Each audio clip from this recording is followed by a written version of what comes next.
اولاد بنی ہاشم حضرت سید حسین میاں باپو صاحب قبلہ، علماء ذوی احترام، بالخصوص استاد کریم حضرت مولانا قاضی عبدالقادر صاحب قبلہ، صوفی باصفا حضرت علامہ مولانا صوفی تسلیم صاحب، حضرت علامہ مولانا مفتی غلام محمد صاحب، حضرت مولانا جابر صاحب، حضرت مولانا صابر صاحب، دیگر ہمارے علماء کرام، قاری منظور صاحب، سامعین کرام، خواتین اسلام، السلام علیکم ورحمۃ اللہ وبرکاتہ۔ الحمدللہ وکفا والصلاة والسلام علی محمد المصطفیٰ وعلی آلہ واصحابہ الذین سعیدوا فی معارج الحق والہدى وخلفائے ساداتنا ابی بکر صدیق الاکبر وعمر الفاروق الاعظم وعثمان ذی النورین واسد اللہ الغالب علی المرتضی وابنہ الامام حسن المجتبی وصبتہ الامام حسین الشہید دافع الکرب والبلاء وامہما سیدۃ النساء فاطمۃ الزہراء وابنہ عبد القادر سیدنا غوث الورا وسراج امت ابی حنیفۃ امام ائمۃ الہدی وامام اہل سنتہ مجدد اعظم لدینہ وشریعتہ سیدنا احمد رضا وابن الشیخ المفتی الاعظم مصطفیٰ رضا وابنہ سیدی وسندی وذخری الشیخ المفتی اختر رضا وجميع أهل السنة والجماعة دائما أبدا أما بعد فأعوذ بالله من الشيطان الرجيم بسم الله الرحمن الرحيم وما ينطق عن الهوى إن هو إلا وحي يوحى صدق الله مولانا العظيم درود شریف پڑھیں اللهم صل على سيدنا مولانا محمد معدن الجود والكرم وآلہ وصحبہ وبارک وسلم۔ آج ہم اور آپ دارالعلوم نور محمدی اور درگاہ شیخ زبیدی دادا کے اراکین اور حضرت مولانا جابر صاحب ان تمام کی جانب سے باعث تخلیق کائنات، فخر موجودات، رحمت عالم، نور مجسم حضور احمد مجتبی محمد مصطفیٰ ارواحنا فدا صلی اللہ تعالی علیہ وسلم کے میلاد کے موقع پر آپ کی بارگاہ میں خیرات عقیدت پیش کرنے کے لیے حاضر ہوئے، ساتھ ہی ساتھ عارف باللہ حضور سیدنا شیخ زبیدی دادا رضی اللہ تعالیٰ عنہ کی گزرے ہوئے عرس کے موقع پر ان کی بارگاہ میں بھی خیرات عقیدت پیش کرنے کے لیے حاضر ہوئے۔ مولا کریم ہم سب کی حاضری کو قبول فرمائے، اس محفل کو دنیا و آخرت میں ہم سب کے لیے ذریعہ نجات بنائے، پروردگار اپنے حبیب کی شفاعت نصیب فرمائے اور ان کے بتائے ہوئے راستے پر چل کر ہم سب کو زندگی گزارنے کی توفیق عطا فرمائے۔ ماشاءاللہ کب سے آپ حضور استاد کریم حضرت قاری عبدالقادر صاحب، حضرت مولانا حافظ منظور عالم صاحب سے نعت سرور کائنات سماعت کر رہے تھے۔ چار شعر آپ مجھ سے بھی سن لیں۔ بستی بستی قریہ قریہ شامیانے لگ گئے، جب حضور تشریف لائے اور میلاد کا جیسے ہی چاند لگتا ہوتا ہے تو پورے عالم کا نظام کیا ہوتا ہے، بستی بستی قریہ قریہ شامیانے لگ گئے، نور کے جو طالب تھے نور کے گیت گانے میں لگ گئے، نور کے جو طالب تھے۔ اس لیے حکیم الامت مفتی احمد خان صاحب نعیمی رحمۃ اللہ تعالی علیہ فرماتے ہیں کہ زمانے بھر کا یہ قاعدہ ہے کہ جس کا کھانا انہی کے گیت گانا، ہم جن کی نعمتیں کھاتے ہیں انہی کے گیت گاتے ہیں۔ تو نور کے جو طالب تھے نور کے گیت گانے میں لگ گئے، نور والے نور کے جلوے دکھانے میں لگ گئے، نور والے نور کے جلوے دکھانے میں لگ گئے اور اہل باطل اپنا اپنا منہ چھپانے میں لگ گئے۔ اے حلیمہ تیری گود میں ایسا کون آیا، اے حلیمہ تیری گود میں ایسا کون آیا ہے، تیری غربت کے اندھیرے ٹھکانے لگ گئے، تیری غربت کے اندھیرے ٹھکانے لگ گئے۔ اے حلیمہ تیرے گھر میں نور والا آیا ہے، اے حلیمہ تیرے گھر میں نور والا آیا ہے، تیری قسمت کے ستارے جگمگانے لگ گئے۔ حضرات اللہ تعالیٰ نے تمام انبیاء کرام کو معجزات عطا فرمائے، مگر ہمارے آقا کو سراپا معجزہ بنا کر بھیجا۔ اور انبیاء کرام کسی کو ایک دو معجزے، چار پانچ معجزے موسیٰ علیہ السلام کے تعلق سے قرآن میں ہیں، وَلَقَدْ آتَيْنَا مُوسَىٰ 9 آیات بینات، بے شک ہم نے موسیٰ کو 9 معجزے دیے، مگر حضور سر کے بال سے لے کر پاؤں کے ناخن تک سراپا معجزہ۔ آج بھی حضور کے معجزے حضور کے بال مبارک کی شکل میں، قرآن پاک کی شکل میں آج بھی موجود ہیں۔ ان تمام معجزات میں سے اللہ تعالیٰ نے اپنی حبیب کو ایک معجزہ عطا فرمایا، جوامع الکلیم۔ مجھے اس پر ذکر کرنا، کون سا معجزہ؟ جوامع الکلیم۔ جوامع الکلیم کیا ہے؟ یعنی بات تھوڑی حضور فرماتے مگر اس میں پوری زندگی کا نچوڑ ہو جاتا، جسے کہتے ہیں کہ پورے سمندر کو کوزے میں بھر دیا۔ تو اللہ تعالیٰ نے اپنے حبیب کو ایسا معجزہ عطا فرمایا تھا، اعلیٰ حضرت نے اس کی طرف اشارہ کیا ہے، فرماتے ہیں وہ دہن جس کی ہر بات وحی خدا، چشمہ علم و حکمت پہ لاکھوں سلام، اس کی پیاری فصاحت پہ بے حد درود، اس کی دلکش بلاغت پہ لاکھوں سلام، اس کی پیاری باتوں کی لذت پہ لاکھوں درود، اس کے خطبے کی ہیبت پہ لاکھوں سلام۔ مجھے آج نبی کریم صلی اللہ علیہ وسلم کے مدینہ شریف کے پہلے جمعے کا پہلا خطبہ آپ تک پہنچانا، کہ انشاءاللہ اور بھی گفتگو ہوگی، مگر یہ پہلا جمعہ نبی کریم صلی اللہ علیہ وسلم جب ہجرت کر کے مدینہ تشریف لائے تو سب سے پہلے قبا کی بستی میں آئے۔ جب قبا میں تشریف لائے وہ دین پیر کا تھا۔ وہ کون سا دین تھا؟ اور مدینہ میں جب تشریف لائے تو وہ دین جمعہ کا تھا۔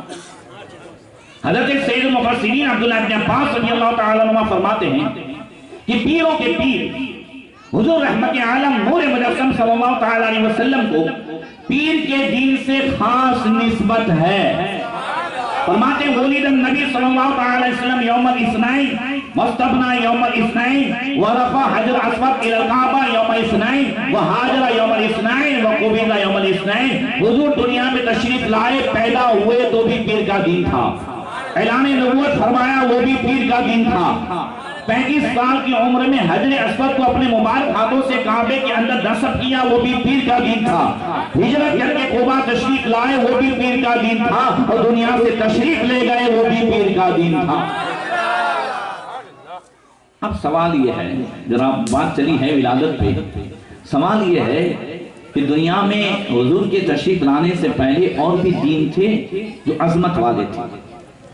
یہودیوں کے نزدیک سنیچر کا دین عظمت والا تھا، عیسائیوں کے نزدیک اتوار کا دین عظمت والا، مجوسیوں کے نزدیک منگل کا دین، اور جمعہ کا دین تو پہلے ہی سے عظمت والا تھا۔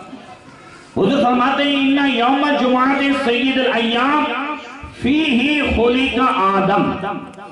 توجہ چاہوں گا کہ جمعہ کا دین تمام دینوں کا سردار ہے، جمعہ کا دین حضور نے فرمایا یہ عید کا دین ہے، تمام دینوں میں افضل دین ہے۔ جمعہ کا دین کیوں افضل ہے، کیوں دینوں کا سردار ہے؟ فرمایا فیہ خلق آدم، اس دن آدم پیدا ہوئے۔ زور سے کہہ دو، اس دن کون پیدا ہوئے؟ حضرت آدم۔ تو جس دن آدم پیدا ہوئے وہ دن عید کا دین، جس دن آدم پیدا ہوئے وہ تمام دینوں کا سردار، تو جس دن فخر آدم پیدا ہوئے اس دن کی عظمت کا عالم کیا ہوگا؟ اچھا، ایک سوال کا جواب یہاں یہ بھی ملا جو ابھی مجھے کھڑے کھڑے آتا ہے۔ لوگ کہتے ہیں 12 وفات مناتے ہو، 12 ربیع الاول، تو 12 تاریخ تو حضور کی وفات کا دین ہے، ٹھیک ہے؟ اب حدیث میں ہے حضور نے فرمایا جمعہ کا دین تمام دینوں کا سردار ہے، اس میں آدم پیدا ہوئے، اسی میں ہے قبیضہ آدم۔ حضرت آدم کا وصال بھی جمعہ کے دن ہی ہوا ہے، توجہ ہے نا؟ اور حضور اسے عید کا دن بھی فرما رہے ہیں، تو وہ حضرت آدم کے وصال کی وجہ سے نہیں، پیدائش کی وجہ سے، اچھا ایک سوال اور ہے، اللہ تعالیٰ نے حضور کو پیر کے دین کیوں پیدا کیا؟ جمعہ کا دین عظمت والا تھا، جمعہ کے دین حضور پیدا ہوتے ہیں۔ محرم کا مہینہ تو پہلے ہی سے عظمت والا تھا، امام حسین کی شہادت کو سن ہجری 61 میں ہوئی، مگر جتنے انبیاء کرام، اکثر انبیاء کرام کو اللہ تعالیٰ نے نعمت عاشورے کے دین دی، تو عاشورے کا دین تو پہلے ہی سے عظمت والا، تو اللہ تعالیٰ نے اپنے حبیب کو عاشورے کے دن کیوں نہیں پیدا فرمایا؟ رمضان کے مہینے میں کیوں نہیں پیدا فرمایا؟ جو دین، جو تاریخ، جو مہینہ عظمت والا ہوتا ہے، اس کی نسبت سے جس کو بھی نسبت ہو جائے وہ آدمی، وہ چیز بھی عظمت والی ہو جاتی ہے۔ لوگ کہتے ہیں میرا بچہ 25 صفر کو آیا ہے، حضرت میں احمد رضا نام رکھا، صحیح ہے، میرا بچہ رمضان میں پیدا ہوا ہے، اس کا رمضان میں انتقال ہوا ہے۔ جو عظمت والا مہینہ ہے، جو عظمت والا دین ہے، جو عظمت والی تاریخ ہے، حضور کو اللہ تعالیٰ نے ان دنوں مہینوں میں پیدا نہیں کیا تاکہ دنیا والے یہ نہ کہیں کہ یہ عظمت والے نبی کیوں نہ ہوتے، عظمت والے دین میں پیدا ہوئے ہیں، عظمت والے مہینے میں پیدا ہوئے ہیں، عظمت والے جو ہے تاریخ میں پیدا ہوئے ہیں۔ اللہ تعالیٰ نے بتایا میرے حبیب کو جتنی عظمتیں ہیں دین کی وجہ سے نہیں، تاریخ کی وجہ سے نہیں، جتنی عظمتیں ہیں رب کی عطا کی ہوئی ہے۔ اب دین کو عظمت ملی ہے تو مصطفیٰ کے قدموں سے، ہاں تاریخ کو عظمت ملی ہے تو مصطفیٰ کے قدموں سے، مہینے کو عظمت ملی ہے تو مصطفیٰ کے قدموں سے۔ استاد زمن فرماتے ہیں پیارے ربیع الاول تیری جھلک کے صدقے چمکا دیا نسیمہ، صبح شب ولادت قربان اے دو شمبے، تجھ پر ہزار جمعے تو نے ہی وہ فضل پایا صبح شب ولادت۔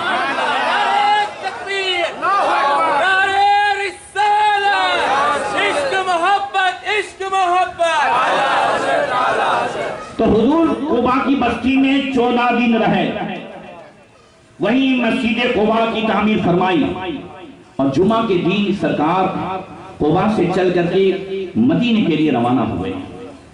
اچھا ایک سوال کا جواب اور سن لیجیے۔ لوگ کہتے ہیں حضور جب مکے میں پیدا ہوئے اس وقت لوگوں نے جھنڈے لگائے تھے، اس وقت لوگوں نے لائٹیں لگائی تھی، اس وقت صحابہ نے حضور کا میلاد منایا تھا۔ حضور جب پیدا ہوئے تھے تب صحابہ تھے ہی کہاں؟ توجہ ہے نا؟ وہ لوگ صحابہ تھے نہیں، اس وقت کون تھا؟ حضرت آمینہ، حضرت عبد المطلب، یہ چند موحدین کو چھوڑ کر کے تو سارے تو کفار تھے۔ کیا وہ جھنڈے لگاتے؟ کیا وہ میلاد مناتے؟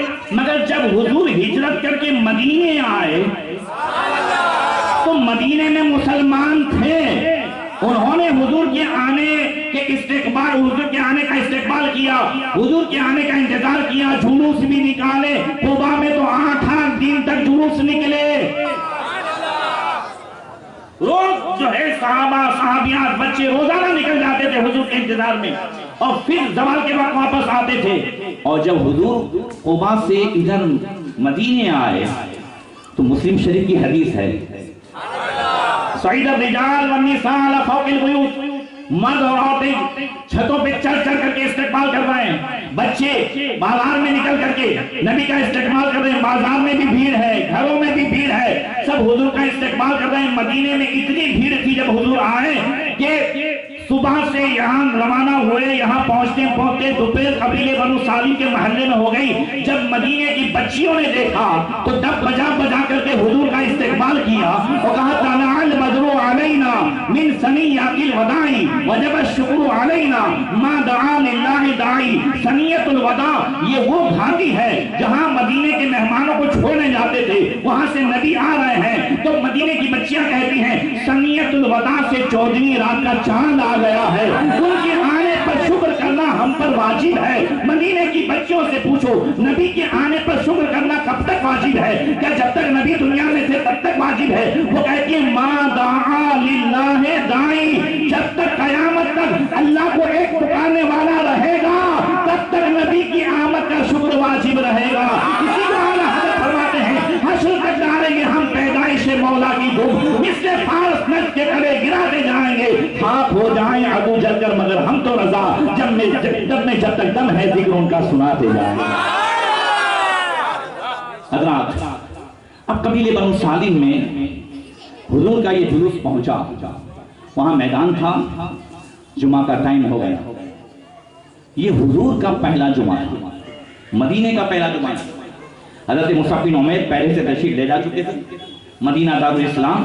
حضور نے جمعہ کی اجازت دے دی تھی، جمعہ حضرت مصعب بن عمیر پڑھاتے تھے. مگر حضور مدینے میں تشریف لائے، یہ پہلا جمعہ تھا. حضور نے فرمایا صفے بنا لے. سارے صحابہ نے صفے بنائی. حضور نے خطبہ دیا. میں خطبے کے چند حصے کروں گا، آپ سنیں گے نا. فرمایا الحمدللہ احمدہ واستعینہ واستغفرہ واستہدی واؤمن بہ ولا اکفر واعادی من یکفر واشہد ان لا الہ الا اللہ وحدہ لا شریک لہ واشہد ان محمدا عبدہ ورسولہ ارسلہ بالہدی ودین الحق والنور والموعظۃ علی فترۃ من الرسول وقلۃ من العلم ودلالۃ من الناس وانقطاع من الزمان ودنو من الساعۃ وقرب من الاجل. تمام تعریف اس اللہ تعالیٰ کے لیے. میں اسی کی حمد کرتا ہوں، اسی سے مدد مانگتا ہوں، اسی سے استغفار کرتا ہوں. وہ وہی ہدایت دینے والا ہے. میں اسی پر ایمان لایا. ولا اکفر، میں کفر نہیں کرتا. واعادی من یکفر، اور جو کفر کرتا ہے نبی فرماتے میں اس کا دشمن ہوں. میں گواہی دیتا ہوں اللہ کے سوا کوئی معبود نہیں. محمد صلی اللہ علیہ وسلم اللہ کے رسول ہیں. قال محمد صلی اللہ علیہ وسلم ارسلہ بالہدی ودین الحق والنور والموعظہ علی فترۃ من الرسول. وہ محمد صلی اللہ علیہ وسلم جن کو اللہ تبارک و تعالیٰ نے اس دنیا میں نور کے ساتھ بھیجا، دین حق کے ساتھ بھیجا، ہدایت کے ساتھ بھیجا، نصیحت کے ساتھ بھیجا. کب بھیجا؟ علی فترۃ من الرسول، جب رسولوں کے آنے کا سلسلہ بند ہو گیا تھا. ایک نبی کے بعد دوسرا نبی. حضرت عیسیٰ کے بعد سے لے کر حضور تک 500 سال کا زمانہ. کتنے سال کا زمانہ؟ 500 سال کا. اور حضرت موسیٰ علیہ السلام سے لے کے عیسیٰ علیہ السلام تک بنی اسرائیل میں 4000 انبیاء آئے. توجہ ہے؟ نکل جانے دیکھیں، نکل جانے دیکھیں. جی درود شریف پڑھیں. اللہم صلی علی سیدنا مولانا محمد معدن الجود والکرم وآلہ وصحبہ وبارک وسلم. تو حضرت موسیٰ سے لے کے حضرت عیسیٰ تک بنی اسرائیل میں کتنے آئے؟ 4000 انبیاء. اب حضرت عیسیٰ سے ہمارے نبی تک بیچ میں ایک پوری دنیا میں ایک نبی نہیں. 500 سال کا عرصہ ہو گیا. ہر 100 سال میں دنیا کا نظام بدل جاتا ہے. ہر 100 سال میں لوگوں کے عقیدے بگڑ جاتے ہیں. ہر 100 سال میں دنیا والوں کا کلچر اور ان کی عادات اطوار بدل جاتے ہیں، بگڑ جاتے ہیں. اسی وجہ سے ہر 100 سال میں مجدد بھی آتا ہے. اور ادھر 100 سال نہیں، 500 سال. تو حضور فرماتے قلت من العلم، 500 سال تک کوئی نبی نہیں آئے. تو اب علم بھی کم ہو گیا. دلالت من الناس، پوری دنیا میں گمراہیت پھیل گئی، اندھیرا چھا گیا. حضور آئے، بالکل قیامت کے قریب آئے، اندھیرا ہی اندھیرا. 500 سال تک کوئی نبی نہیں آیا. اسی کو اعلیٰ حضرت فرماتے ہیں سب چمک والے اجلوں میں چمکا کیے، اندھے شیشوں میں چمکا ہمارا نبی. حضور فرماتے ہیں من یطع اللہ ورسولہ فقد رشد ومن یعصیہما فقد غوی وفرط وضل ضلالا بعیدا. جس نے اللہ رسول کا کہا مانا وہ ہدایت پا گیا. جس نے اللہ رسول کی نافرمانی کی وہ بہک گیا، بھٹک گیا، بہت دور کی گمراہی میں پڑ گیا. دوسرے لفظوں میں سنیے، جس نے شریعت کا کہا مانا وہ ہدایت پا گیا. جس نے تربیت کا کہا مانا وہ بھٹک گیا. اللہ قرآن میں فرماتا ہے لا تتبع الہوی فیضلک عن سبیل اللہ. نفسانی خواہش کی پیروی مت کرنا ورنہ سیدھے راہ سے بھٹک جائے گا. توجہ ہے نا؟ 2 طلاق دینا، 1 طلاق دینا، 3 طلاق دینا، یہ سب شریعت ہے. اگرچہ 2 طلاق دینا حد کے اندر ہے، وہ 3 حد کے باہر ہے. مگر پھر بغیر حلالے کے بیوی کو بٹھا لینا طبیعت ہے. پھر ایسے مفتی یا مولانا کو ڈھونڈنا جو کہہ دے کہ نہ طلاق نہیں ہوئی ہے، 3 بھی دے دی پھر بھی نہیں ہوئی ہے، 1 بیدک میں دیے اس لیے نہیں ہوئی ہے، یہ سب طبیعت ہے۔ سمجھ میں آ رہی ہے نا بات؟ شریعت و طبیعت سمجھ میں آ رہی ہے؟ ہاں، بزنس کرنا یہ شریعت ہے، حرام سے بچنا یہ شریعت ہے، مگر 50,000 10 ٹکے دے کر کے ایسا مولوی ڈھونڈنا جو کہے کہ بیاج نہیں ہے، یہ طبیعت ہے۔ شریعت و طبیعت کو سمجھیں۔ نبی نے فرمایا لا یؤمن احدکم حتی یکون ہواہ تبعا لما جئت بہ، تم نے کہا پکا وہ مومن ہے جو کچھ میں لے کر کے آیا، جو کچھ میں لے کر کے آیا اپنی طبیعت کو میری شریعت کے سانچے میں ڈھالے، وہ پکا مومن ہے۔ زور سے کہہ دو، نبی کی میلاد منانا شریعت ہے، اس میں ادب کے دائرے میں جو ہے نعتیں پڑھنا شریعت ہے، اس کے لیے غریبوں کو کھلانا شریعت ہے، ادب کے دائرے میں جلوس نکالنا شریعت ہے، مگر پھٹاکے پھوڑنا طبیعت ہے۔ توجہ ہے؟ آپ سمجھ میں آ رہی ہیں؟ اس میں بچوں کو قدوانا یہ سب طبیعت ہے۔ یہ سب کیا ہے؟ ہمارے پاس شریعت کی دلیلیں ہیں، طبیعت کی نہیں۔ ہمارے پاس کس کی دلیلیں ہیں؟ شریعت کی ہے۔ میں آخر میں دلیلیں دوں گا آپ کو، آپ کی جتنی چاہیے میلاد کی جلوس کی دلیلیں، ساری دلیلیں ملیں گی، مگر آپ کہیں پھٹاکے کی تو اسلام میں اس کا کوئی وجود ہی نہیں ہے۔ ایک عام آدمی میں یہ 5,000 روپے آگ لگا دوں آپ کے سامنے، آپ میرا ہاتھ پکڑیں گے کہ نہیں پکڑیں گے؟ توجہ ہے؟ آپ میرا ہاتھ پکڑیں گے؟ میں کہیں ارے کیوں بھائی میں جلا رہا ہوں، ارے پاگل ہو گیا، پیسے جلا رہا تو بغیر آواز کے پیسے جلاؤں تو میں پاگل ہو گیا ہوں، آپ آواز والے جو ہے پیسے جلاؤ تو آپ ہوشیار۔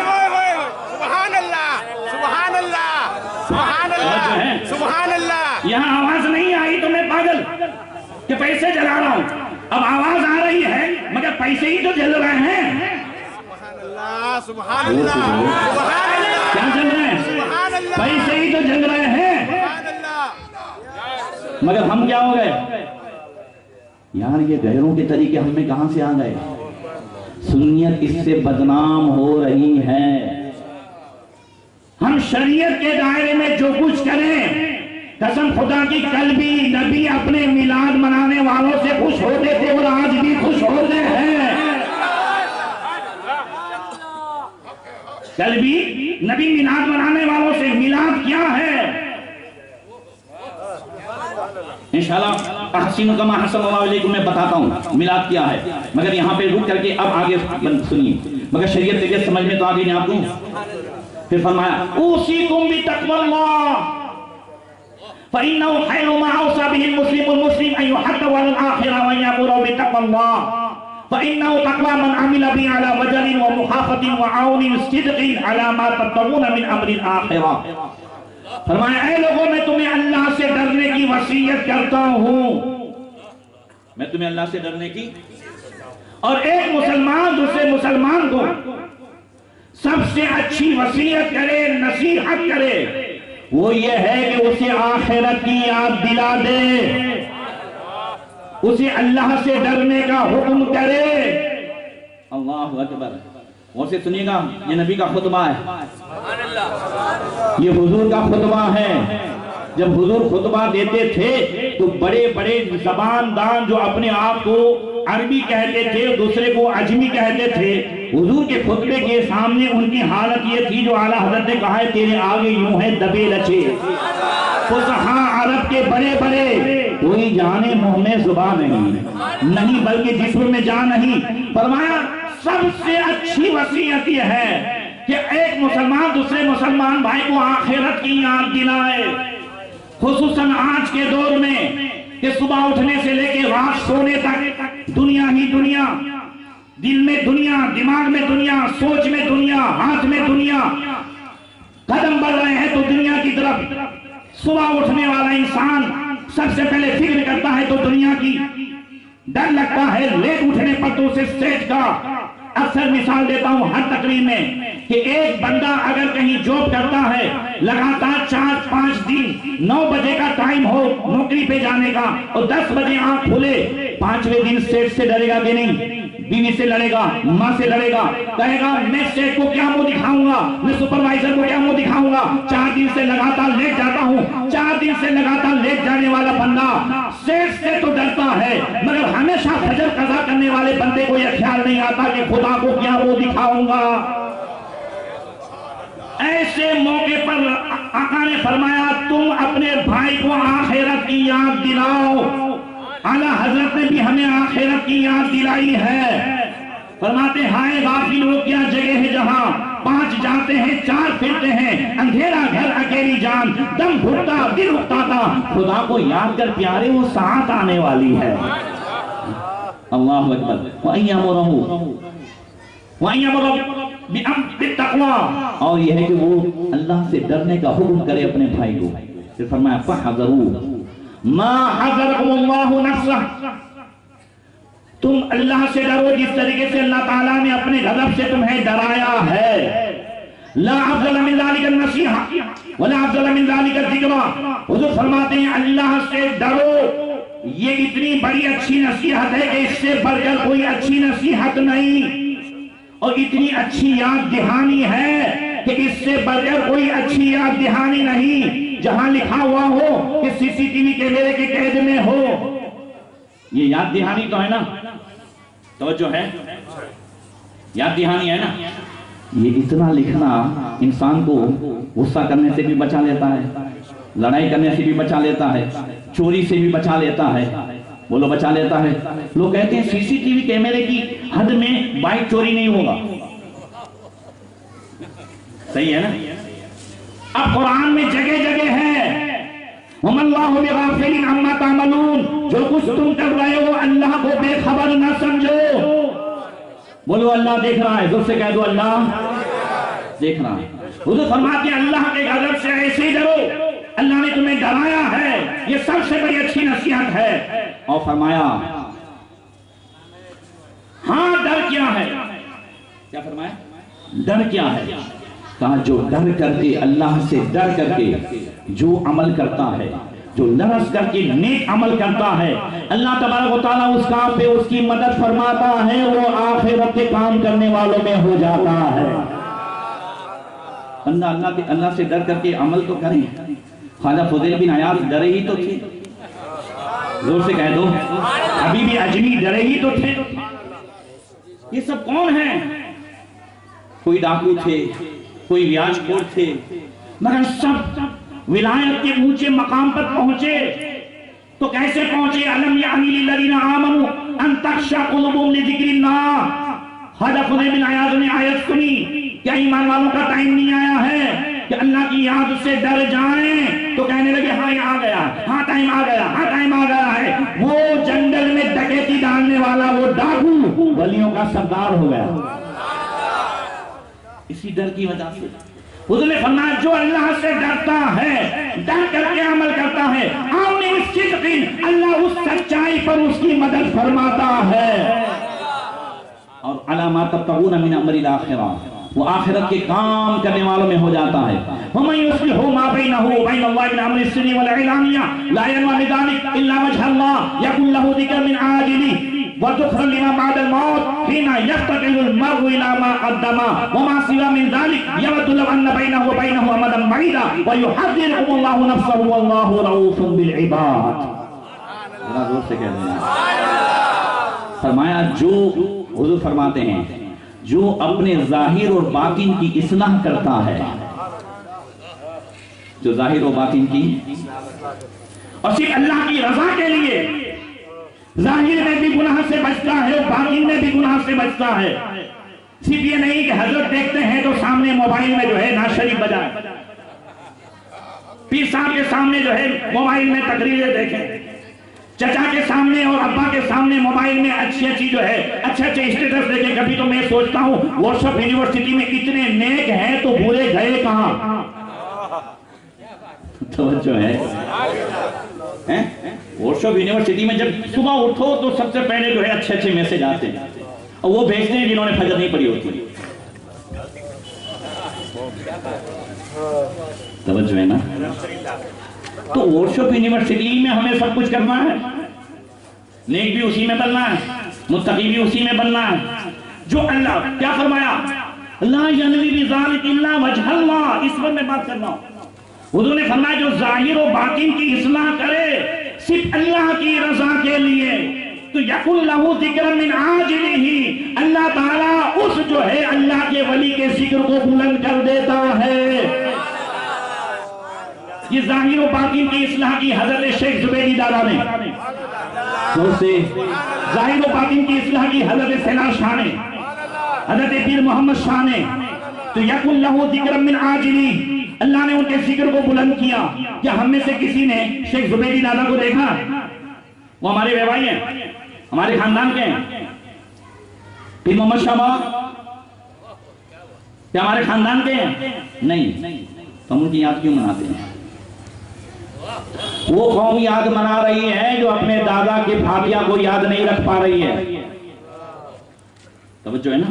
میں جو کہنا چاہتا ہوں, ہم ہر مہینے کی چھٹی بھی ہمیں یاد ہے, ہر مہینے کی 11ویں بھی ہمیں یاد ہے. دادا اور پردادا کا فاتحہ یاد نہیں ہے. کیوں؟ اس لیے کہ ہم شیخ زبیدی دادا کو یاد نہیں کرتے. سبحان اللہ, توجہ ہے. اگر ہم خود سے یاد کرتے تو دادا کی فاتحہ ہمیں یاد ہوتی. توجہ ہے. مگر ہم یاد نہیں کرتے. انہوں نے پوری زندگی اللہ کو یاد کیا ہے, انہوں نے ظاہر و باطن کی اصلاح کی ہے, تو اللہ نے ان کے ذکر کو بلند کیا ہے. اللہ ہم سے یاد کرا کر کے اپنے وعدے کو پورا فرما رہا ہے. تو اگر لوگ یاد کریں اللہ کے ولی کو تو وہ سمجھ لیں اللہ کا احسان مانے کہ اللہ نے ذریعہ بنایا ہے. اللہ چاہتا ہے کہ اللہ کے دوست کی یاد کر کے ہم بھی خدا کے نزدیک ہو جائیں, ہم بھی خدا کے قریب ہو جائیں. شیخ زبیدی دادا رحمت اللہ تعالیٰ علیہ جنہوں نے پوری زندگی ظاہر و باطن کی اصلاح کی, ہر اللہ کے ولی نے ظاہر و باطن کی اصلاح کی. اللہ نے ان کے ذکر کو بلند کیا.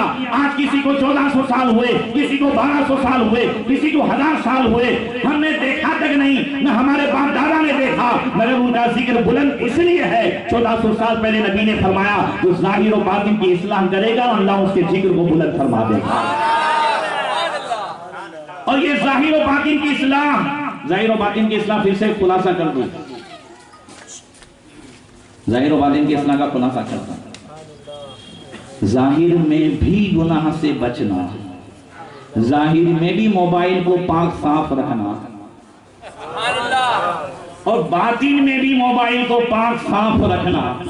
توجہ ہے. باطن میں بھی جو ہے فلموں, کلپوں, سب بری چیزوں سے اپنے آپ کو بچانا. ظاہر میں گناہ سے بچنا آسان ہے, باطن میں مشکل ہے. تو باطن میں بھی اپنی نگاہ کو محفوظ رکھنا, اپنی شرمگاہ کو محفوظ رکھنا, اپنے آپ کو محفوظ رکھنا, اپنے خیالات کو محفوظ رکھنا. جو ظاہر و باطن اللہ کے ولی کا ذکر اس لیے بلند ہوتا ہے, وہ ظاہر میں بھی گناہ سے بچتے ہیں, وہ باطن میں بھی گناہ سے بچتے ہیں. اللہ اکبر. پھر فرمایا وَذُخْرًا لِمَا بَعْدَ الْمَوْتِ, اور یہ ظاہر و باطن کی اصلاح یہ موت کے بعد ہر بندہ قبر میں جاتا ہے تو ایک ایک عمل کے لیے ترستا ہے. ماں باپ انتظار کرتے ہیں, رشتہ دار انتظار کرتے ہیں, بیٹا انتظار کرتا ہے کہیں سے کوئی احسان ثواب آ جائے, مغفرت کی دعا آ جائے. مگر ظاہر و باطن کی اصلاح کرنے والا اللہ کا ولی جب دنیا میں سے جاتا ہے تو یہی ظاہر و باطن کی اصلاح, گناہ سے بچنا قبر میں اس کے لیے سرمایہ ہے.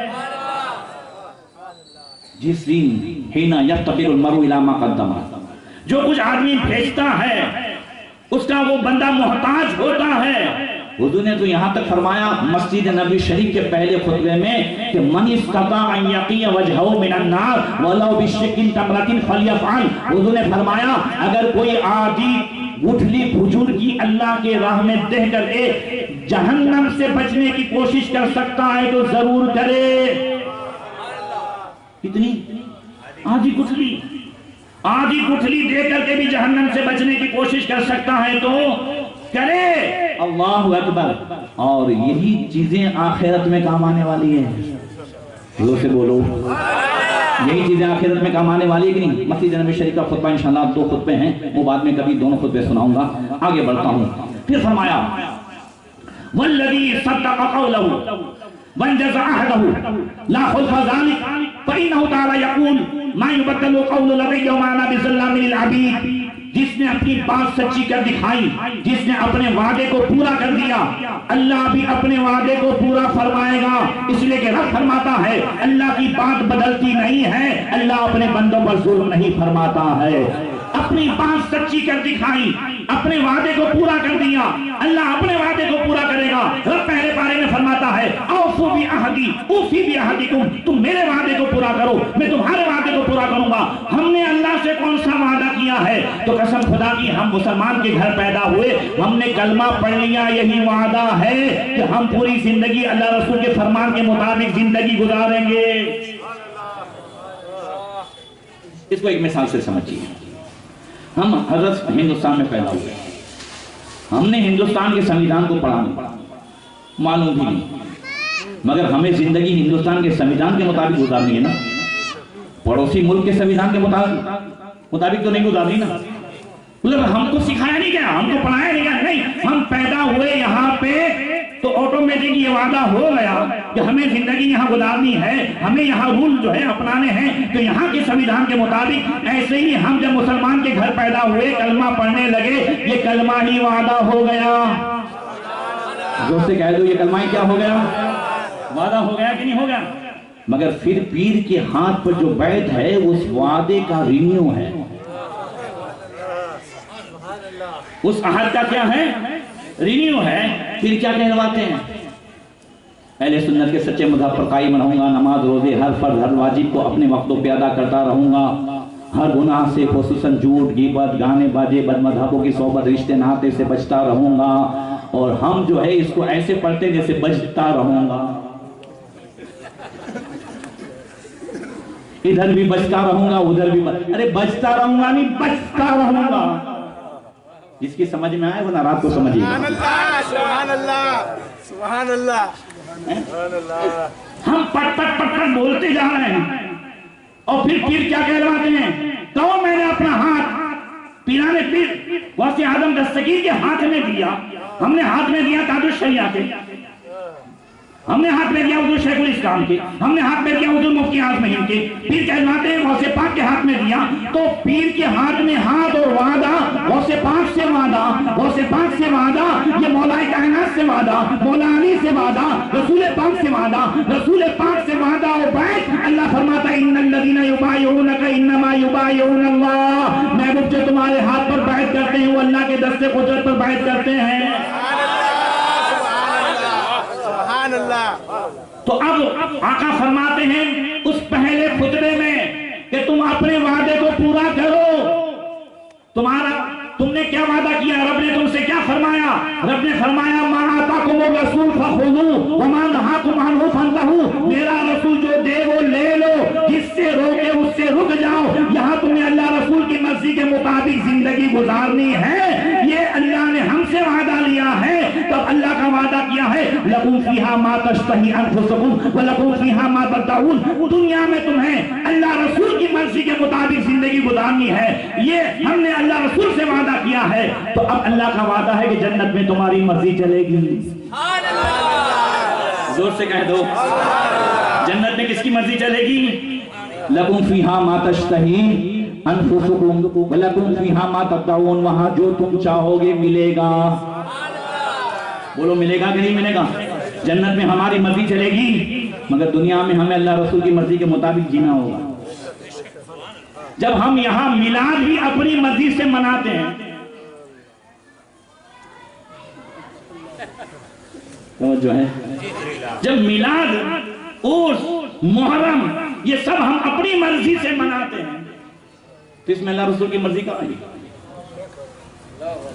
بھائی یہ پٹاخے تو اپنی مرضی سے ہے نا، یہ ڈھول باجے تو اپنی مرضی سے ہے نا، یہ ناچ گان تو اپنی مرضی سے ہے۔ پہلے جب نعت پڑھنے والا پڑھتا تھا آنکھوں سے آنسو نکلتے تھے، دل جو ہے سخت دل حضور کی نعت اور حضور کے ذکر میں اللہ نے تاثیر ایسی رکھی ہے کہ سخت سے سخت دل بھی نرم ہو جائے۔ کیا ہو جائے؟ کبھی دیکھیں آپ، کبھی تنہائی میں اللہ تعالیٰ نے تو اپنے حبیب کے نام میں وہ تاثیر دی ہے۔ قسم خدا کی اگر چاہتے ہو کہ ڈپریشن سے باہر آ جاؤ، ڈپریشن کی کوئی گولیاں کھاتا ہے تو اسے نہ کھانی ہو، اگر وہ چاہتا ہے تو ایک ہی علاج کرے، زیادہ سے زیادہ نبی پر درود پاک پڑھے۔ اس لیے کہ نبی کے نام میں اللہ نے ایسی تاثیر رکھی ہے کہ نبی کا نام جو لیتا ہے اس کا ٹینشن بھی دور ہو جاتا ہے۔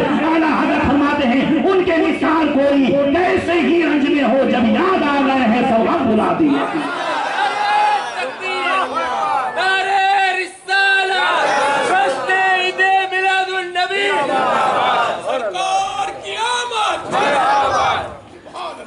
اب خاص حضور نے زور دیا ہے اللہ سے ڈرنے کا، 4-5 لائنوں میں غور سے سنیے گا۔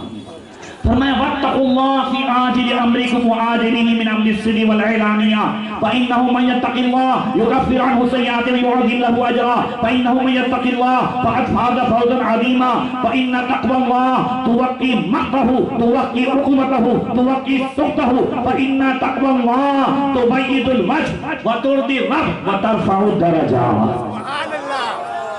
فرمایا اپنے جو کام ہو رہے ہیں اور آئندہ ہوں گے، ہر ظاہر و باطن اور ہر کام میں اللہ سے ڈرتے رہو۔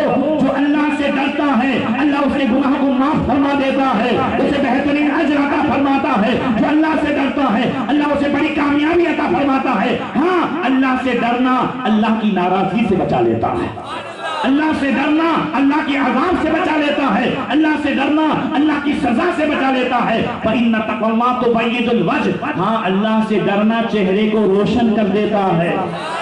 دیکھو اللہ کے ولیوں کے چہرے کو، زور سے کہہ دو۔ پوچھا گیا نبی کریم صلی اللہ علیہ وسلم سے، یا رسول اللہ ولی کی نشانی کیا ہے؟ فرمایا اذا رؤوا ذکر اللہ، جب ان کا چہرہ دیکھو تو خدا کی یاد آ جائے۔ وہ اللہ سے ڈرتے ہیں، وہ گناہوں سے بچتے ہیں، جب گناہ سے بچتے ہیں تو چہرہ روشن ہو جاتا ہے۔ پھر فرمایا اللہ سے ڈرنا یہ اللہ کو راضی کر دیتا ہے، اور اللہ سے ڈرنا تمہارے درجے کو بلند کر دیتا ہے۔ اب آگے فرمایا خذوا بحظکم ولا تفرطوا فی جنب اللہ قد علمکم اللہ کتابہ وَنَحَّجَ لَكُمْ سَبِيلَهُ لِيَعْلَمَ الَّذِينَ صَدَقُوا وَلِيَعْلَمَ الْكَاذِبِينَ۔ اے لوگوں اپنا حصہ لے لو۔ غور سے سنیے گا یہ جملہ، میری طرف دیکھیں۔ کون فرما رہا ہے وہ دیکھیے گا، کیا فرما رہے ہیں وہ دیکھے گا۔ نبی کا خطبہ ہے، مالک جنت فرماتے ہیں اے لوگوں اپنا حصہ لے لو، اب اللہ کے معاملے میں سستی نہ کرو۔ اللہ نے تمہیں اپنی کتاب سکھا دی ہے، اپنا واضح طریقہ بتا دیا ہے، تاکہ اللہ تمہارا امتحان لے کہ کون سچا ہے کون جھوٹا ہے۔ یہ ہوا ترجمہ۔ اب سنیے، فرمایا اے لوگوں اپنا حصہ لے لو۔ ادھر دیکھیں، میری طرف دیکھیں۔ میرے ابا نے کہا ہو کہ بیٹا تیرا حصہ لے لینا، تو تیرا تو چشمے کی دکان میں حصہ ہوگا یا مکان میں حصہ ہوگا، دنیا میں کوئی کہے تو زمین میں حصہ ہوگا، جائیداد میں حصہ ہوگا، وہی تو ہے نا بھئی۔ جس کے پاس جو ہے، مالک جنت فرما رہے خذوا بحظکم، اپنا حصہ لے لو۔ تو یہ حصہ کہاں ہے؟ کون فرما رہا ہے؟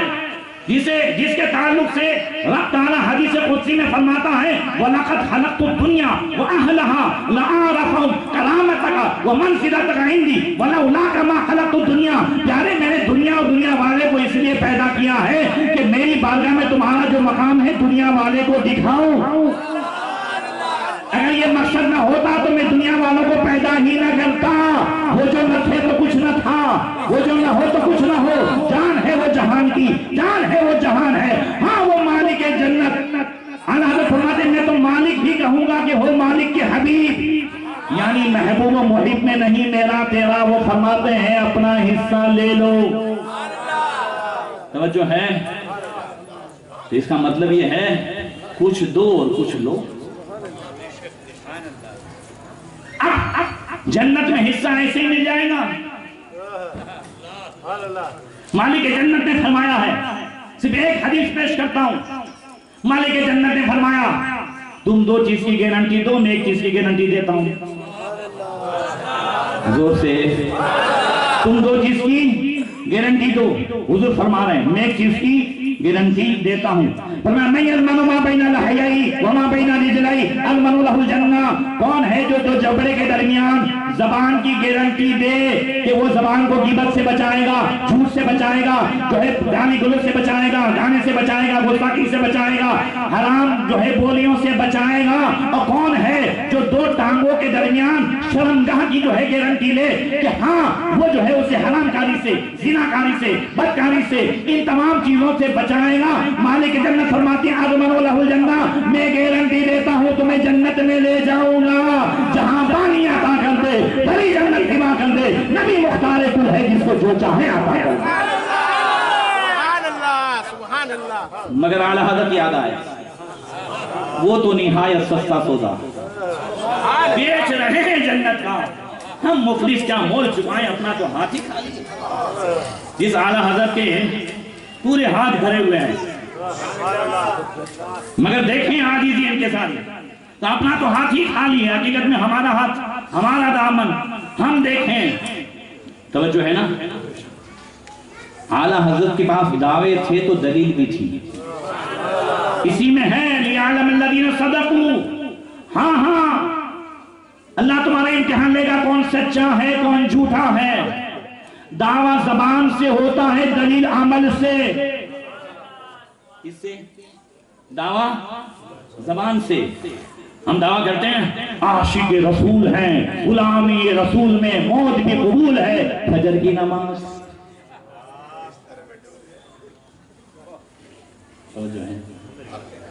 لِيَعْلَمَ الَّذِينَ صَدَقُوا، آقا فرماتے ہاں خُذُوا بِحَظِّكُمْ، حصہ لو اپنا جنت میں سے، لا تفریطوا فی جنب اللہ، اللہ کے معاملے میں سستی مت کرنا، اللہ کے معاملے میں، اللہ کے کاموں میں، اللہ کی عبادت میں، اللہ کی اطاعت و فرما برداری میں، شریعت پہ چلنے میں سستی مت کرنا۔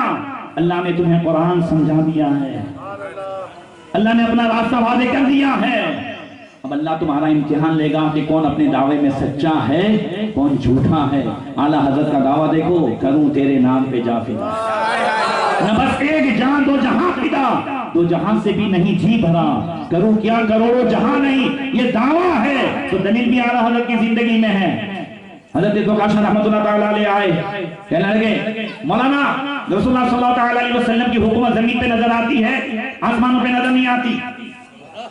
ذوالقافر بہت بڑے پائے کے بزرگ، توجہ ہے نا، بڑی شریف کے بڑے مجذوب بزرگ، حاجی عنایت اللہ کے گھر رہتے تھے، کہاں رہتے تھے؟ حاجی عنایت اللہ کے دوسرے محلے میں، بہت دور محلہ تھا، مگر رات کو ان کا انتقال ہو گیا، حاجی صاحب کو خبر نہیں تھی۔ فجر سے پہلے اعلیٰ حضرت اپنے گھر سے چل کر کے حاجی عنایت اللہ کے گھر پہنچے۔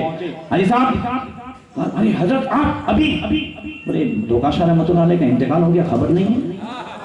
بغل میں کمرہ ہے، ان کے گھر میں رہ رہے ہیں، یہ اللہ کے ولیوں کا وہ کانٹیکٹ ہے کہ کبھی نیٹ ورک جاتا نہیں۔ سبحان اللہ۔ وہ ذوالقافر اعلیٰ حضرت کے پاس آئے، کہا نبی کی حکومت زمین پہ نظر آتی ہے، آسمان پہ نہیں۔ کہا نبی صلی اللہ علیہ وسلم کی زمین پر جیسے حکومت ہے ایسے آسمان پر بھی ہے، بحر و بر، شجر و حجر، ہر جو ہے پھل، ہر درخت، ہر پتے، دنیا کے ذرے ذرے پر، اور آسمان زمین آسمان سب پر نبی کی حکومت ہے۔ وہ چلے گئے، مجذوب تھے، حضور مفتی آدمی ہی چھوٹے تھے، چھت پر تھے، نیچے گر گئے۔ اعلیٰ حضرت کی ماں نے بلایا، احمد میاں تم کو بلایا نہیں کہ مجذوبوں سے الجھا مت کرو، دیکھو مصطفیٰ رضا گر گئے، چھت سے گرے ہیں، اعلیٰ حضرت کا امتحان دیکھو اور اطمینان بھی دیکھو. کہتے ہیں ماں مصطفیٰ رضا گرے ہوں گے انہیں چوٹ نہیں آئی ہوگی. ماں یہ جو ہے میں الجھ نہیں رہا تھا. زور سے یہ دھوکہ شاہ رحمت اللہ تعالیٰ علیہ کے پاس نظر زمین تک کی تھی کہ نبی کی حکومت زمین پر ہے، آسمان پر نہیں. فقیر کے پاس نظر لینے کے لیے آئے تھے، الحمدللہ دے دی گئی. زور سے کہہ دو دے دی گئی. اور یہ ایک مصطفیٰ رضا ہے، ایسے ہزار مصطفیٰ رضا ہو تو بھی نبی کی عظمت پہ قربان کر دوں، کروں تیرے نام پہ جا فدا. یہ جو دعویٰ ہے تو دلیل بھی ہے. تھوڑی دیر میں دھوکہ شاہ آئے بھی کہنے لگے ہاں مولانا اب آسمانوں پہ بھی نظر آ رہی. اللہ نے فرمایا یہاں نظر کی ضرورت تھی، وہ دے دی گئی. بیٹھے اب ہماری دلیل کیا ہے؟ دعوے تو ہمارے بڑے بڑے ہیں، مگر اعلیٰ حضرت نے ہماری دلیل بھی پیش کی ہے. دین لہو میں کھونا تجھے، شب صبح تک سونا تجھے، شرم نبی خوف خدا یہ بھی نہیں وہ بھی نہیں، جس کے خدا کھایا کیا، فرمان حق تعالیٰ کیا، شکر کرم تر سے سزا یہ بھی نہیں. یہ ہمارا حال ہے. پھر فرمایا احسنوا کما احسن اللہ الیکم وعادوا عاداہ واجتباکم وجاہدوا فی اللہ حق جہادی واجتباکم وسماکم المسلمین لیہلک من ہلک عن بینہ ویحیی من حی عن بینہ. کہے لوگوں پر ایسا احسان کرو جیسا اللہ تعالیٰ نے تم پر احسان کیا ہے. زور سے کہہ دو اور زور سے کہہ دو. کیا مطلب؟ تھوڑی دیر کے لیے سوچنا، ہمارے رات دن کے جتنے گناہ ہیں، جتنی نافرمانیاں ہیں، کیا ہم اس لائق ہیں کہ اللہ ہم کو روزی دے؟ کیا ہم اس لائق ہیں کہ ہم دنیا میں سانس لے سکیں؟ کیا ہماری اتنی نافرمانیاں اور ہم اللہ رسول کے قدم قدم پر نافرمانی کر رہے ہیں اس لائق ہیں کہ ہم کل قیامت کے دن اللہ رسول کے سامنے جھانک سکیں؟ یہ اللہ کا احسان ہی ہے. بولو زور سے کہ ہمیں روزی بھی عطا فرماتا ہے. سوچئے گا ایک سیٹ کی 4 سے 5 مرتبہ نافرمانی کر کے سوچئے گا. جس کے یہاں نوکری کرتے ہیں 4-5 مرتبہ ان کا کہاں نہ مان کر کے جو ہے دیکھیے گا 5ویں دن حساب ہو جائے گا کہ نہیں ہو جائے گا کہ نہیں ہو جائے گا. مگر یہ اللہ کا کتنا بڑا احسان ہے. کما احسن اللہ علیکم، اللہ نے تم پر احسان فرمایا. کیا مطلب؟ اللہ تمہارے گناہوں کو معاف فرماتا ہے، تمہارے عیبوں کو چھپاتا ہے، تمہیں معاف بھی فرماتا ہے. ایسے تم بھی اپنے مسلمان بھائی کے عیبوں کو چھپاؤ. احسنو، تم بھی انہیں معاف کرو. جو بندے آپس میں معاف کرتے ہیں اللہ تعالیٰ ان بندوں کے گناہوں کو معاف فرماتا ہے. ایک بزرگ بازار میں جو ہے سودا کے لیے بیٹھتے تھے، چیزیں بیچتے تھے، لوگ آتے تھے کھوٹے سکے دے کے چلے جاتے تھے. وہ سامان دے دیتے تھے، کسی کو نہیں کہتے تھے یہ سکہ کھوٹا ہے واپس لے جا. سب کے سکے لے لیتے تھے، سب کے سکے لے لیتے تھے. جب ان کے جانے کا ٹائم ہوا انہوں نے ہاتھ اٹھائے، کہا مولا پوری زندگی سب کے کھوٹے سکے لے لیے ہیں، ایک کا بھی واپس نہیں کیا ہے. اب یہ کھوٹا سکہ تیری بارگاہ میں آ رہا ہے، تو بھی چلا لے.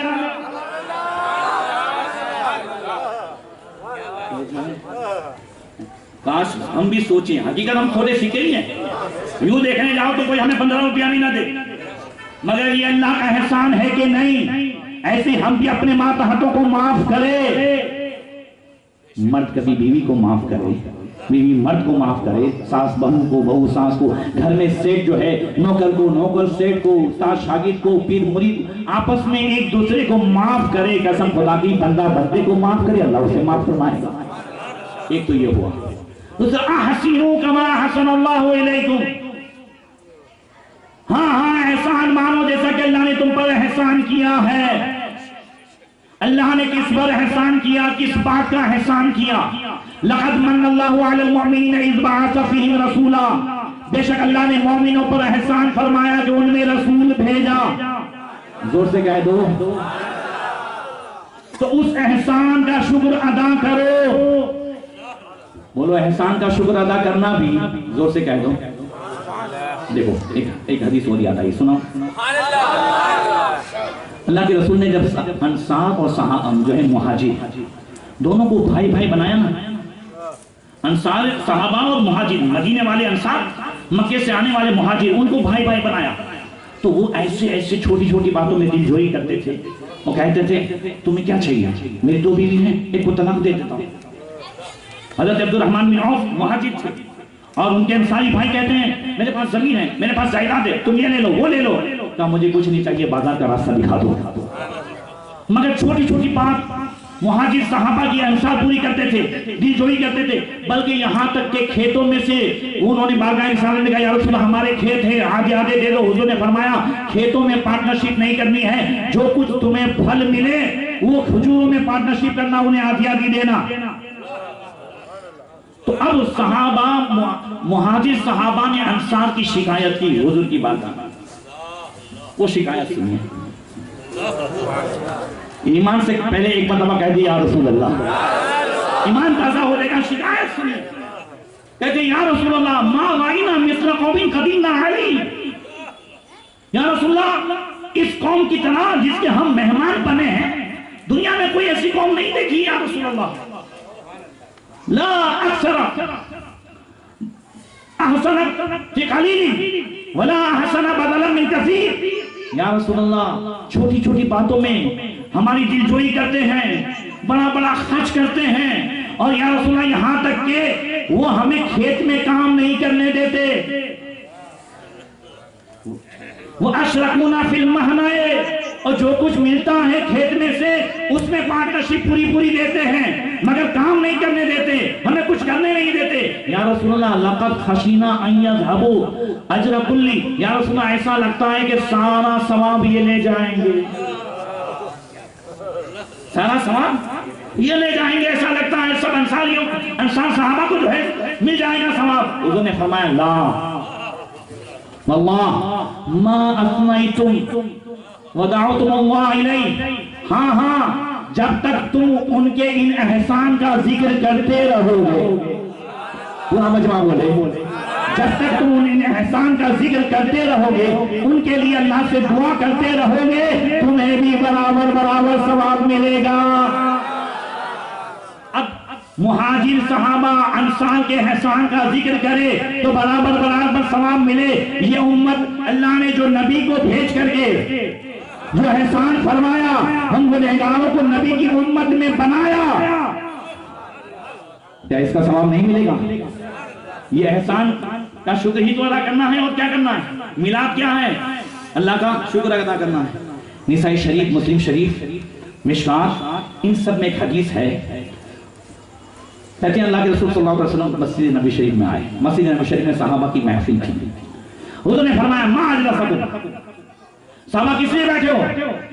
فجلسنا نذکر اللہ ونحمد علی ما ہدانا دین الاسلام ومن علینا بہ، یا رسول اللہ ہم اس لیے بیٹھے ہیں کہ اللہ کا ذکر کریں اور اللہ کا شکر ادا کریں اس بات پر کہ اللہ تعالیٰ نے اسلام جیسا دین عطا فرمایا، ومن علینا بہ، اور آپ کو ہم میں بھیج کر اللہ نے ہم پر احسان فرمایا ہے۔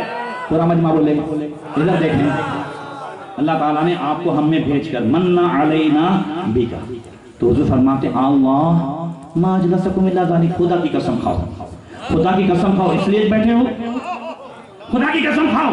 صحابہ کہتے ہیں واللہ ما جلسنا الا ذلک، یا رسول اللہ ہم اس لیے بیٹھے ہیں۔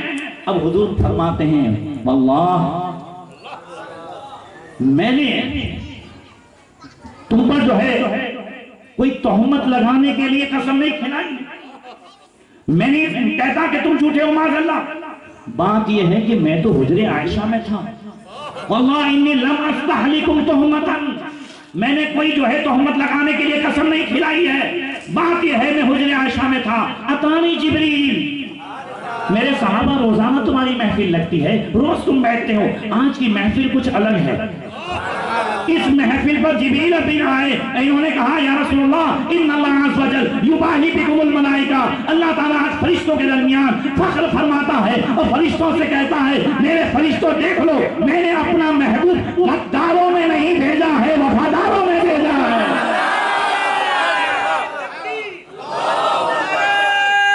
رسالت، فیضان مصطفیٰ ایک محفل تو یہ ہوئی، اب ایک دوسری محفل جو امام جلال الدین سیوطی نے نقل کی ہے، زور سے کہہ دو الخصائص الکبریٰ میرے پاس عربی بھی موجود ہے میرے موبائل میں، اردو بھی موجود ہے۔ حضرت خالد بن معان کہتے ہیں صحابہ نے حضور سے کہا اخبرنا عن نفسک یا رسول اللہ، یا رسول اپنے بارے میں بتائیے، زور سے کہہ دو اپنے بارے میں بتائیے۔ حضور نے فرمایا انا دعوت ابی ابراہیم وبشارت عیسیٰ ورأت امی حین حملت خرج منها نورا اضاءت له بصرى من ارض الشام۔ ہاں میں اپنے باپ ابراہیم علیہ السلام کی دعا ہوں جو انہوں نے کعبے کی تعمیر کے بعد مانگی تھی، ربنا وابعث فیہم رسولا منہم، اللہ کعبہ تو تعمیر کر لیا ہے، اب کعبے کو اس کو بسانے کے لیے بھیج دے۔ میں عیسیٰ علیہ السلام کی بشارت ہوں جس کا ذکر 28ویں پارے میں ہے، وہ مبشر برسول یاتی من بعد اسمہ احمد، اور میں اپنی ماں کا وہ خواب ہوں جب وہ حمل سے تھی تو انہوں نے دیکھا کہ ان کے پیٹ سے ایک نور نکلا جس سے انہوں نے سیریا کے بصرہ کو بھی دیکھ لیا۔ امام جلال الدین سیوطی فرماتے ہیں کہ یہ جو فرمایا رینا حملت رعا نوم رویا نوم، ہاں حضرت آمنہ نے جب وہ حمل سے تھی حضور پیٹ میں تھے تب خواب دیکھا تھا، وَأَمَّا لَيْلَةُ الْوِلَادَةِ رَعَيَتَ عَيْنٍ، اور ولادت کی رات جب حضور پیدا ہوئے حضرت آمنہ نے خواب نہیں دیکھا، مکے کی اس سرزمین پر لیتے لیتے ماتھے کی آنکھ سے دنیا کا نظارہ کیا ہے۔ کیا نظارہ کیا؟ امام جلال الدین سیوطی کہتے ہیں حضرت آمنہ کہتی کشف اللہ عن بصری، اللہ تعالیٰ نے میری آنکھ سے پردے ہٹا دیے، فرأیت مشارق الارض مغاربها، میں نے دنیا کے پورب و پچھم کو دیکھ لیا، ورأیت ثلاثة عالم مضروبات، عالم فی المشرق، عالم فی المغرب، عالم علی ظہر الکعبہ، میں نے 3 جھنڈے کو دیکھا، ایک مشرق میں ایک مغرب میں، وہ کعبے کی چھت پر جو ہے نصب کیا ہوا تھا جو جبریل امین نے نصب کیا، وہ سارے زمان فرماتے روح الامین نے گھاڑا کعبے کی چھت پہ جھنڈا، تاش کوڑا فریرا صبح شب ولادت۔ اسی امام جلال الدین سیوطی نے الخصائص الکبریٰ میں یہ بھی نقل فرمایا حضرت عمرو بن قتیبہ سے، لما حضرت ولادت آمنہ قال اللہ تعالی للملائکۃ افتحوا له ابواب السماء كلها وابواب الجنان كلها وامر الملائکۃ بالحضور فلم يبق ملک الا حضرت فتبشر بعضها ببعض۔ جب حضرت آمنہ کے یہاں ولادت کا ٹائم ہوا تو اللہ تعالیٰ نے فرشتوں سے فرمایا فرشتوں آسمان کے دروازے کھول دو، جنت کے دروازے کھول دو۔ سارے فرشتوں کو حکم ہوا جلوس کی شکل میں آمنہ کے گھر پہ آ جائیں، سب آ گئے اور ایک دوسرے کو مبارکبادی دینے لگے، مبارک ہو وہ شہ پردے سے باہر آنے والا ہے، بدائی کو زمانہ جس کے گھر پہ آنے والا ہے۔ توجہ ہے؟ حضرت شفا فرماتی ہیں حضرت آمنہ کی جو دائی تھی وہ کہتی ہیں رأیت النجوم تدنو حتی ظننت انہا ستقطع علیہ، ہاں میں نے ستاروں کو دیکھا، اللہ نے ستاروں کو کنکمیں بنا کر آمنہ کے گھر کی اتنے قریب کر دیا کہ شفا کہتی ہیں مجھے ڈر لگنے لگا کہ کہیں ستارے میرے اوپر گر نہ جائیں۔ سارے ستاروں کو اللہ تعالیٰ نے کنکمیں بنا کر حضرت آمنہ کے گھر کے قریب کر دیا۔ ستارے آئے، کہاں سے گدائی لے کر کے آئے، کیا مانگ رہے تھے ستارے آ کر کے آمنہ کے گھر؟ اعلیٰ حضرت سے پوچھو، سارے ستارے کہتے تھے میں گدا تو بادشاہ، بھر دے پیالہ نور کا، نور دن دونا تیرا دیدار سب کا نور کا۔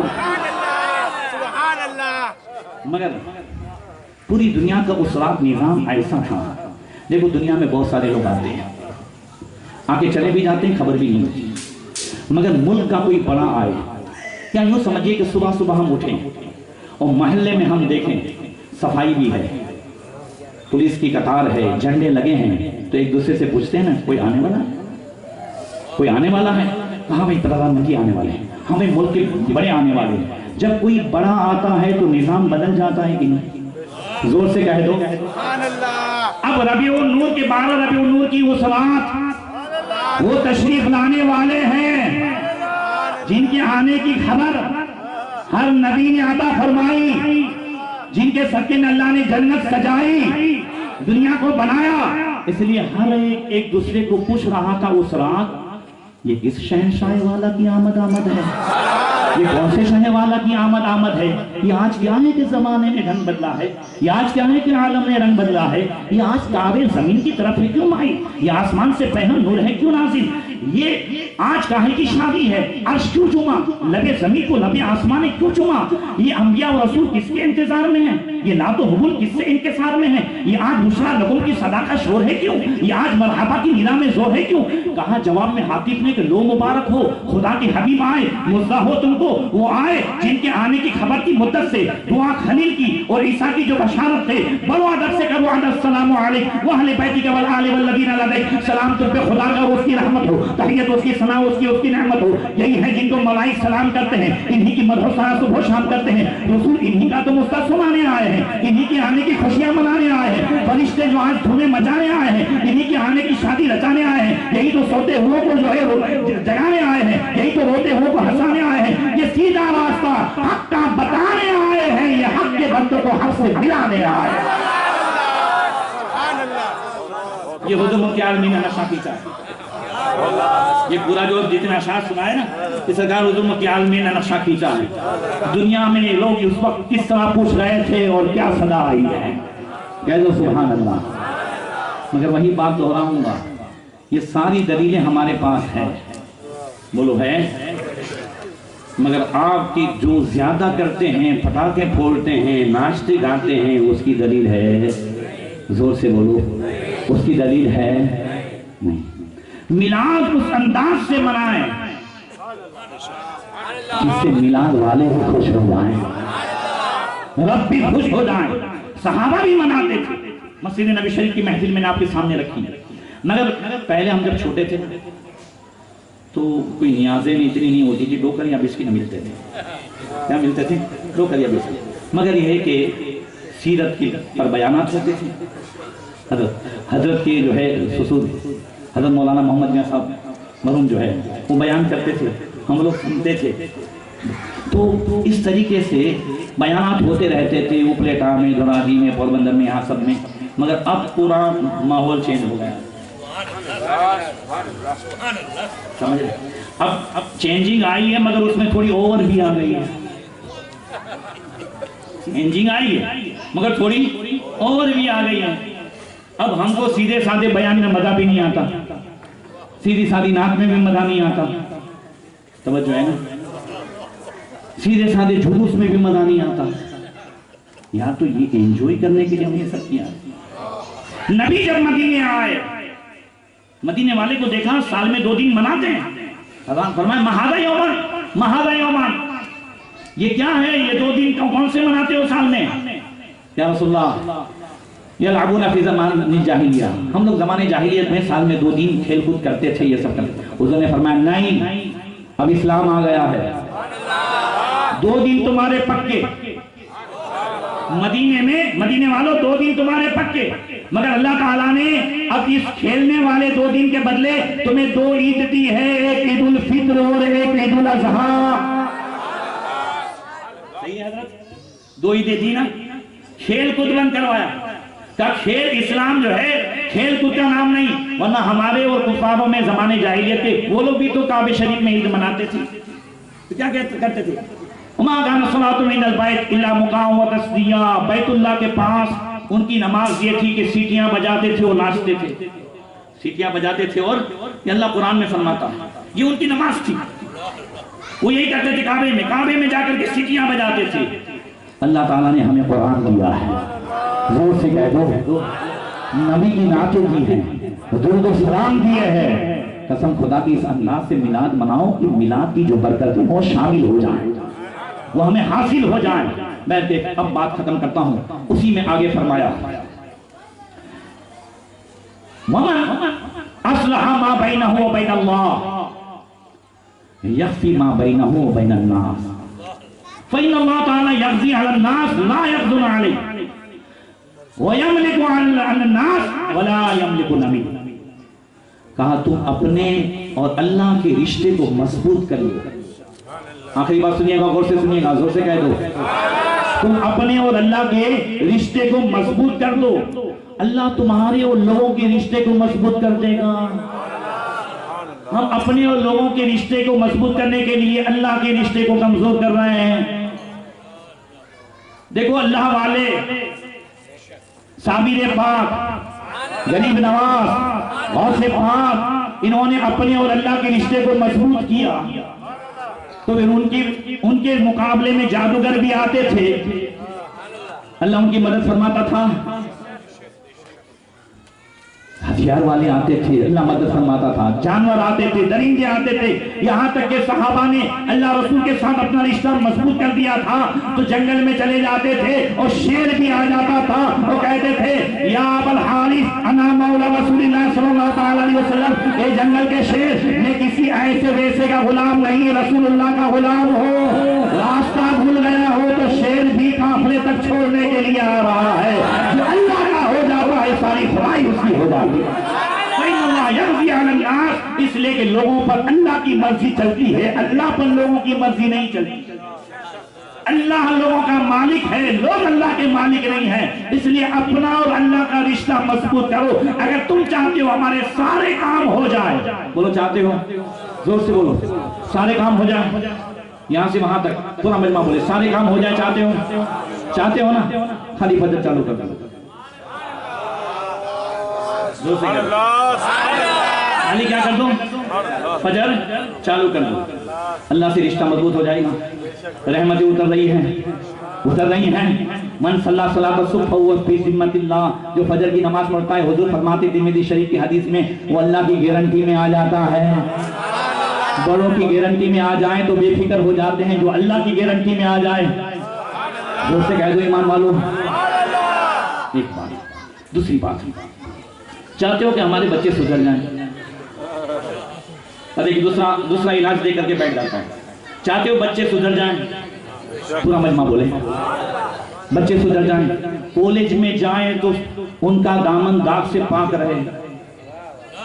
دیکھو مسجد میں رہ کر پاک رہنا، نگاہوں کو بچانا، یہ اتنا کمال نہیں ہے جتنا کالج میں جا کر کے نگاہوں کو بچانا کمال ہے۔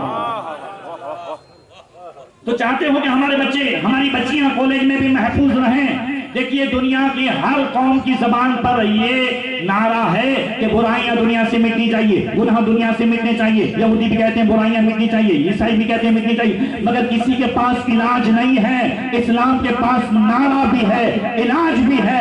ہاں اگر چاہتے ہو کہ بچے سدھر جائیں، گناہ کو چھوڑ دے، ایک ہی علاج ہے، ان الصلاۃ تنہی عن الفحشاء والمنکر، نماز بے حیائی سے بھی بچاتی ہے، نماز برائی سے بھی بچاتی ہے۔ زور سے بول دو۔ تو کچھ کرنے کی ضرورت نہیں ہے، بچے کو کم سے کم 8 دن کا نمازی بنا دو، 40 نماز کسی سنی عالم کے پیچھے، امام کے پیچھے پڑھاؤ، قسم خدا کی اللہ کی ذات پر امید رکھو، اللہ تعالیٰ جو ہے اس بچے کی قسمت کو سدھار دے گا، اس کے اعمال کو سدھار دے گا، بھروسہ تو رکھیں۔ بھائی یہ میرے کہنے پر نہیں ہے، یہ اللہ کے رسول کا فرمان ہے، یہ رب کا فرمان ہے، نماز بے حیائی سے۔ بھئی آج کل کالج میں ہوتا ہے بے حیائی ہے کہ نہیں؟ زور سے کہہ دو۔ اب بھائی آپ نے بچے کی سگائی کرنی، ٹھیک ہے، اب آپ ٹینشن میں ہو کہ میری بہو کے ہاتھ سے چھوکرے کو انگوٹھی پہنانی نہیں، چھوکری مانتی نہیں، چھوکرا مانتا نہیں، تو وہاں تعویذ کام نہیں کرے گا، وہاں نماز کام کرے گی۔ توجہ ہے، بات سمجھ میں آ رہی ہے؟ میں سیدھی بیپاری زبان میں جو ہے بات کر رہا ہوں آپ سے، بات سمجھ میں آ رہی ہے؟ بے حیائی ہے نا، برائی ہے نا، اللہ کیا فرماتا ہے؟ نماز بے حیائی سے بچاتی ہے، برائی سے بچاتی ہے۔ تو اب کیا کرنا ہے؟ خالی گھر میں نماز کا ماحول تو بنائیں، زور سے کہہ دو، بنائیں گے انشاءاللہ، بنائیں گے، گھر میں اچھا ماحول بنائیں، اور خواجہ بندہ نواز گیس الدناس رحمت اللہ تعالیٰ علیہ کی نصیحت کو ساتھ میں لے کے جائیں۔ خواجہ بندہ نواز فرماتے ہیں کہ بچوں کو بچپن میں کہانیاں پسند ہوتی ہے۔ آپ کسی بھی بچے کی اسکول بیگ کھولیں گے نا تو اس میں پری لوگ کی کہانی، راجا کی کہانی، یہ سب کہانیاں نکلیں گے، وارتاؤں، پری لوگنی وارتاؤں، بچوں کو کہانیاں پسند ہوتی ہیں۔ تو خواجہ بندہ نواز گیسو جلال فرماتے ہیں بچپن سے بچوں کو سیرت مصطفیٰ سکھاؤ، نبی کے بچپن کے واقعات بتاؤ، نبی کی سیرت کے واقعات بتاؤ، مکی زندگی، مدنی زندگی، یہ سارے حالات اسلام کے بتاؤ۔ کہتے ہیں میں نے اپنے دونوں بچے خواجہ محمد اکبر حسینی، خواجہ محمد اصغر حسینی، دونوں کو بچپن سے سیرت مصطفیٰ وہ انہیں بتائی اور سکھائی۔ قسم خدا کی بڑے ہو کر کے انہوں نے کسی اور کو آئیڈیل نہیں بنایا، مدینے والے کو آئیڈیل بنایا ہے۔ اللہ مجھے اور آپ کو عمل کی توفیق عطا فرمائے۔ السلام علیکم ورحمۃ اللہ وبرکاتہ۔